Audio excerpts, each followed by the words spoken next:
If you're looking to save some money, one of the first places to start is making sure you are taking care of the money you have. Experts say that budgeting can be a very useful tool for people who are looking to improve their finances. Our Jim Stratman sat down with a couple of financial experts to talk about what you should do to build your budget. We like to call it the other B word because a lot of times for folks when they hear a budget, they're immediately turned off. Yes, building a budget can be scary, but it doesn't have to be. We like to think about a budget as telling your money where you want it to go rather than wondering where it went. C. Garrison works with the Office of Financial Empowerment here in Louisville.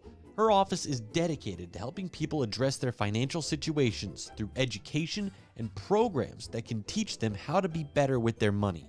The worst thing to do when you're trying to set up a budget is to make yourself feel very limited, because then it feels like kind of like a jail, right? Like I go to work, I make all this money, and then I can't even spend it the way that I want to spend it or how it makes the most sense. So how do you do this? Well, I've compiled a list of suggestions from C and Dr. Jay Brandy, who's a finance professor at U of L, and they say the number one thing is to track your spending. In fact, do it over the course of a couple of weeks so you can see where your money is going, then compare it to your paychecks after taxes and benefits are taken out. Number two, do not try to quit cold turkey. A budget is a tool to build good spending habits, and it's those bad habits like impulse spending that tend to make financial responsibility a bit harder, so ease into it. And finally, number three, build out an emergency fund. That's money that you've put away in case something breaks with the car or an appliance needs fixing. That can give you some peace of mind and make sure you're sticking to your budget, make that a bit easier.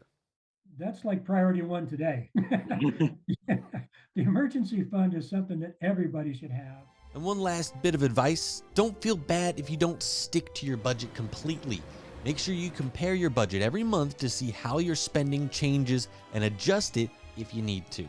Jim Stratman, WHAS 11, on your side.